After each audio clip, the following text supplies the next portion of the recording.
পুনর্জন্ম বলে কিছু যদি থেকেই থাকে, তাহলে আমি জীবনানন্দের মতো শঙ্খচিল হয়ে জন্মাবো না। আমি জন্মাবো আপনার বৃদ্ধ বয়সের সঙ্গী হয়ে, যার জন্য রোজ আপনি একটা মালা নিয়ে ঘরে আসবেন, ভালোবেসে খোপায় পরিয়ে দিবেন।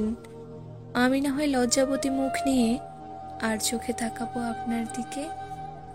আমার জন্মদিনে আপনাকে কালো রঙের পাঞ্জাবিতে না মানালেও শুধুমাত্র আমার কালো রং পছন্দ বলে সবার হাসির পাত্র হয়েও আপনি আমার সামনে আমার প্রিয় চকলেট নিয়ে হাজির হবেন। আর আমি অপলক তাকিয়ে থাকবো আপনার দিকে, কারণ আমি জানি আমি মুগ্ধতায় চোখ ফেরাতে পারবো না। পুনর্জন্ম বলে যদি কিছু থেকেই থাকে, আমি জন্মাবো। হ্যাঁ, আমি জন্মাবো শুধুমাত্র আপনার জন্য। এ জন্মের সব না পাওয়া না হয় সেই জন্মে ঘুচিয়ে দেব। বলবো সেসব আটকে থাকা না বলা কথা। আর কিছু না পারি আপনার মহারানী হয়ে জন্ম নেব, যার জীবন সঙ্গী হবেন শুধুই আপনি।